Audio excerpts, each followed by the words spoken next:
Welcome back to Urdu zone 24। Victor को कत्ल करने की हर चाल रोशनी की हुई नाकाम, लेकिन रोशनी तो इस वक्त विक्टर के कब्जे में है। अब देखना यह है कि विक्टर रोशनी के साथ क्या करने वाला है। बढ़ते हैं अपने नावल की अगली किस्त की जानिब। तुम बोलती बहुत हो और काम कम करती हो।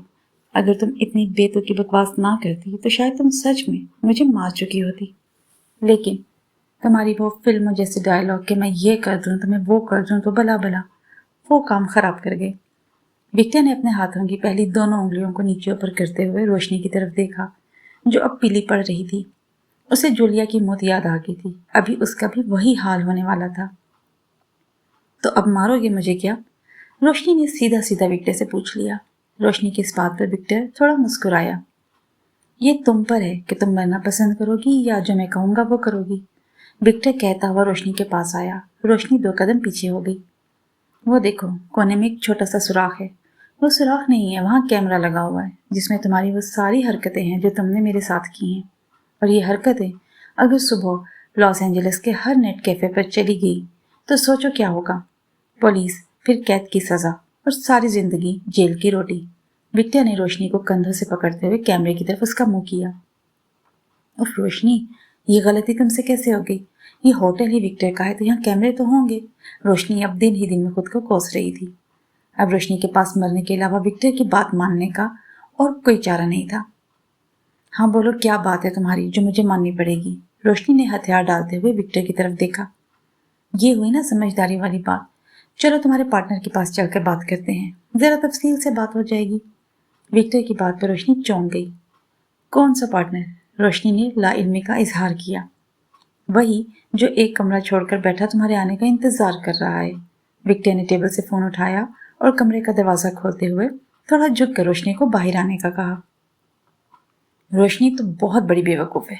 विक्टर को अगर मारना ही था तो कहीं अपनी जगह पर बुलाती, उसी के होटल में क्यों? रोशनी ने गुस्से से उसकी तरफ देखा और कमरे से बाहर आ गई। विक्टर भी उसके पीछे चलता हुआ बाहर आ गया। वैसे तुम्हारी बटन खोलने की स्पीड बहुत अच्छी है। किसी दिन ट्राई जरूर करवाऊंगा। तुमसे आज तो मौका ही नहीं मिला। विक्टर जेबों में हाथ डाले एक नजर रोशनी की तरफ देखकर बोला। शट अप, अपनी बकवास बंद करो। रोशनी ने गुस्से से विक्टर की तरफ देखा। इतने में रेयान का कमरा आ गया। रोशनी ने कमरे की बेल दी। रेयान ने इंतजार करवाए बगैर जल्दी से दरवाजा खोल दिया। लेकिन ये क्या? दरवाजा खोलते ही उसकी सांस वहीं रुक गई जब उसने रोशनी के साथ विक्टर को देखा। रेयान ने फौरन कमर के पीछे रखी पिस्टल निकालना चाहिए, लेकिन रोशनी ने उसे हाथ के इशारे से रोक दिया, क्योंकि विक्टर उसे बता चुका था कि अगर वो उसे किसी भी तरह मार देती है तो उसकी ये वीडियो फिर भी लीक हो जाएगी। रोशनी के इशारे पर रेयान ने पिस्टल नहीं निकाली। विक्टर अंदर आते ही टांग पर टांग रखकर कुर्सी पर बैठ गया। अब मुझे बताओ तुम दोनों कि किसके के लिए काम करते हो? विक्टर जो पहले गलती कर चुका था, जूलिया से पूछे बगैर उसे मार जो दिया था कि वो किसके कहने पर आई थी, इस बार वैसी गलती नहीं करना चाहता था। इसलिए विक्टर ने इस बार गुस्से से ज्यादा समझदारी से काम लिया। ये हम नहीं बता सकते। रोशनी जो अपने हाथ की पट्टी तब्दील कर रही थी, विक्टर के मजबूती से पकड़ने से उसके जख्म से खून निकल रहा था। वो विक्टर की बात सुनकर बोली, अच्छा तो तुम नहीं बताओगी? पीछे मुड़कर देखो। विक्टर ने पिस्टल रेयान की तरफ की हुई थी। रोशनी ने जैसे ही ये देखा उसके चेहरे का रंग उड़ गया। रेयान पहले ही जख्मी था और अब ये सब? काया के लिए हम दोनों काम करते हैं। रोशनी ये कहकर वापस मुड़कर अपने हाथ को स्पिरिट से साफ करने लग गई। ओहो, तो काया ने तुम दोनों को भेजा है?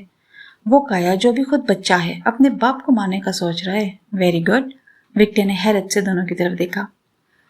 अगर हम तुम्हें नहीं मारते तो वह हम दोनों को मार देगा। इस बार विक्टर बोल पड़ा। मतलब अपनी जान बचाने के लिए तुम मुझे मारने आई थी? वैसे तुम दोनों इसके पास गए क्यों? वो अच्छा आदमी नहीं है। विक्टर ने रेयान के बजाय रोशनी की तरफ देखा, जो अभी भी अपना हाथ साफ करने पर लगी हुई थी। अच्छा, तो तुम्हारी नजर में काया अच्छा आदमी नहीं है, तो क्या तुम साथ हज करके आए हो? लोगों को तो तुम ऐसे मारते हो जैसे वह मूली गाजर के हों कि बस काट दिया, जैसे जूलिया को मार दिया। रोशनी गुस्से से हाथ साफ करते हुए अपने प्लान की नाकामी का गुस्सा उतार रही थी।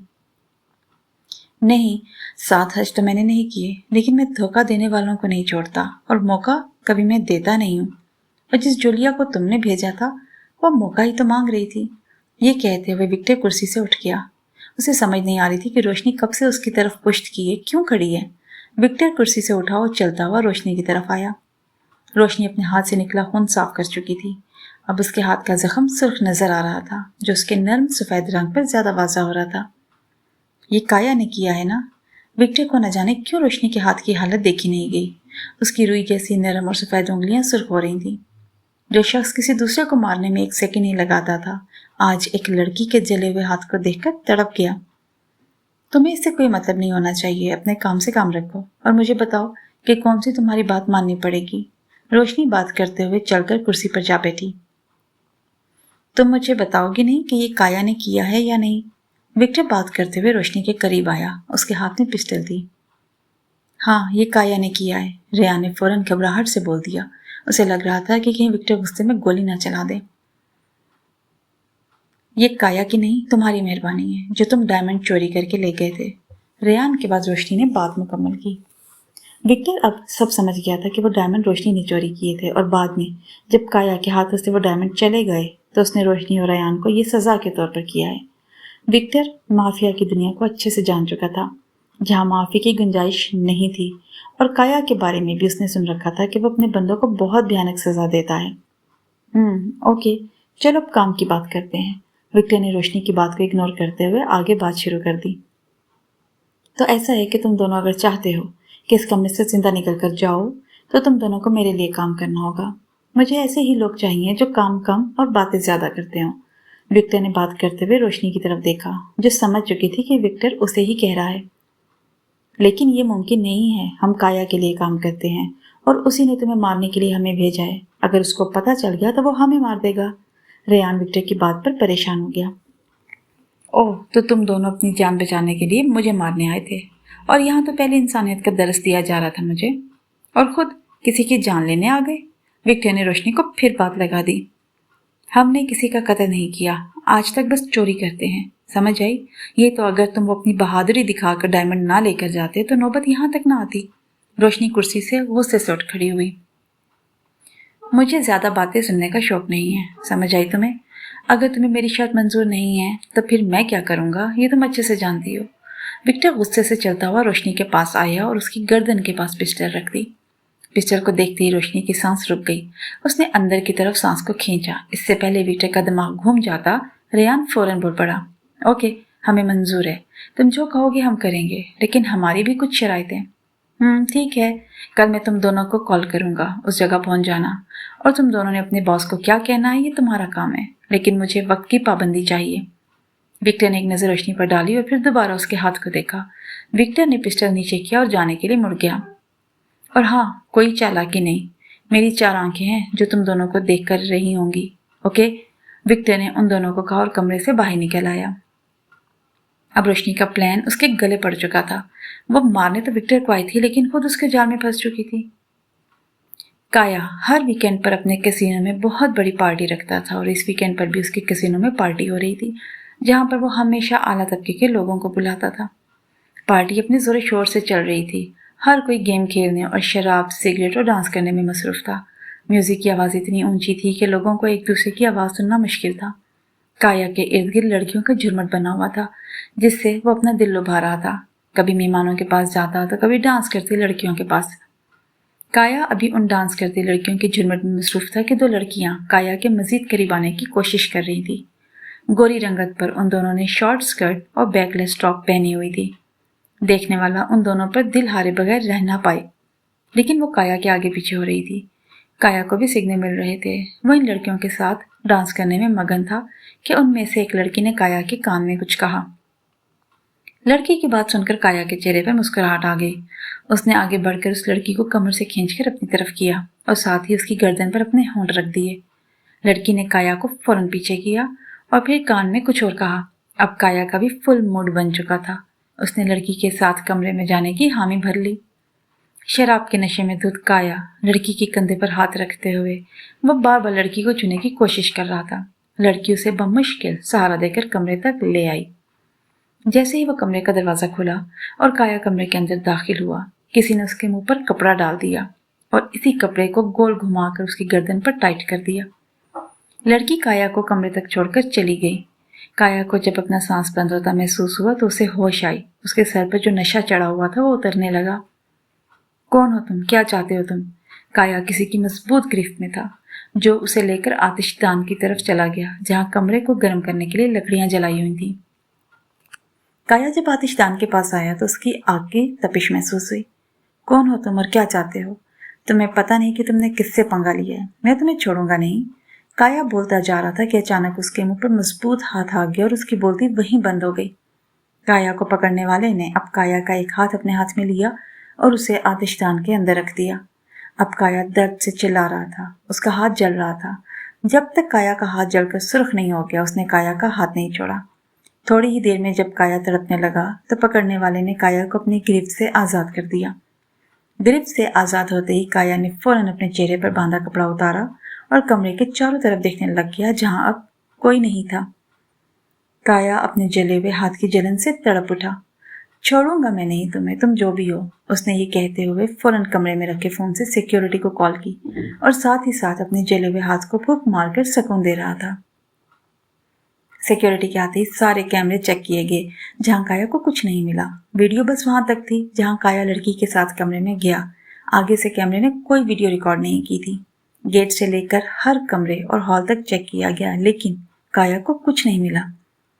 इतनी देर में काया के फोन पर मैसेज आ गया, जो एक अनजान नंबर से था, जिसको पढ़ते ही काया गुस्से से सुर्ख हो गया। मैसेज में लिखा था कि अपने हाथ पर अच्छे से बर्फ लगा लेना और अपने बाप तक पहुंचने का सोचना भी ना, और साथ एक स्माइल थी। काया ने गुस्से से अपना फोन दीवार पर दे मारा। तुम जो भी हो, मुझसे बच नहीं सकते। अब देखना मैं तुम्हारा हाल क्या करता हूँ। काया अपने हाथ पर पट्टी करवाते हुए गुस्से में कंप्यूटर की तरफ देख रहा था, जहां उस शख्स का नामो निशान नहीं था जिसने काया का ये हाल किया था। विक्टर की कॉल आने से पहले रोशनी और रेयान ने काया के पास जाना बेहतर समझा, ताकि वो आज के रूटीन के बारे में पता कर सकें और विक्टर से मिलने पर काया को किसी किस्म का कोई शक ना हो। काया अपने कमरे में कुर्सी पर बैठा था। बाल उसके बिखरे हुए थे, आंखें सुर्ख हो रही थी, जैसे वो दर्द से सारी रात न सोया हो। उसने अपने हाथ पर क्रीम लगाई हुई थी और हाथ को टेबल पर रखा हुआ था जब रोशनी और रेयान कमरे में दाखिल हुए। कमरे में दाखिल होते ही रोशनी की नज़र काया के हाथ पर पड़ी, जो जला हुआ था। रोशनी ने हैरत से रेयान की तरफ देखा। ये इत्तेफाक नहीं हो सकता कि काया का भी वही हाथ जला हुआ था जो रोशनी का जला था। रोशनी को कल की विक्टर की बात याद आ गई, जो वो बार बार पूछ रहा था कि ये काम काया ने किया है। रोशनी ने एक गहरा सांस लिया और आगे काया की तरफ बढ़ गई। काया, आज कोई ऑर्डर है तो हमें बता दें। रोशनी ने काया के पास जाते हुए काया को कहा, जो आंखें बंद करके कुर्सी से टेक लगाकर लेटा था। रोशनी की बात पर उसने आंखें खोलकर रोशनी की तरफ देखा, जो खून की तरह सुर्ख थी। रोशनी काया की आंखों को देखकर एकदम डर गई। मुझे तुम दोनों से कुछ नहीं चाहिए, मुझे बस विक्टर का सर चाहिए। वो किसी भी तरह से लेकर आओ, नहीं तो अपना अंजाम खुद सोच लेना। काया बात करते हुए थोड़ा आगे को झुका और अपने दूसरे हाथ से रोशनी का हाथ दबोचा, जब वो कुर्सी पर बैठे अपने हाथों को टेबल पर रखकर काया से बात कर रही थी। जब रोशनी के जख्मी हाथ पर काया की गिरफ्त पड़ी तो उसे शदीद दर्द हुआ, लेकिन सामने काया था, इसीलिए उसने खुद को कंट्रोल किया, क्योंकि वो काया के सामने ये नहीं शो करवाना चाह रही थी कि वो एक मामूली हाथ के दर्द की वजह से परेशान है। काया, हम कोशिश कर रहे हैं। आप तो जानते हैं विक्टर कितना होशियार बंदा है। वो किसी ना किसी तरह बच निकलता है। मैं 2 बार कोशिश कर चुकी हूँ, लेकिन वो फिर बच निकला है। रोशनी को बात करते हुए कल रात की सारी बातें याद आ गई। मुझे इनकार नहीं सुनना, जो मर्जी हो जाए, मुझे विक्टर का सर चाहिए। मेरी ये हालत भी मुझे लगता है विक्टर ने ही की है। वो समझता क्या है अपने आप को? काया ने अपने जले हुए हाथ को देखते हुए कहा। काया की इस बात पर रोशनी चौंक गई। उसे सब समझ आ गया था, लेकिन वो अपनी जुबान से कुछ नहीं बोलना चाह रही थी। अगर वो बोल देती तो वो खुद ही फंस जाती। काया, वो मेरे माइंड में एक प्लान है, अगर आपकी इजाज़त हो तो बताओ। इसके अलावा विक्टर को पकड़ना बहुत मुश्किल है। रोशनी ने डरते डरते काया को अपने प्लान के बारे में कहा, जो वो सारी रात जाकर बनाती रही थी, कि विक्टर और काया दोनों को कैसे साथ लेकर चलना है। अब रोशनी का अगला प्लान क्या है, ये जानने के लिए अगले की जरूर सुनिएगा।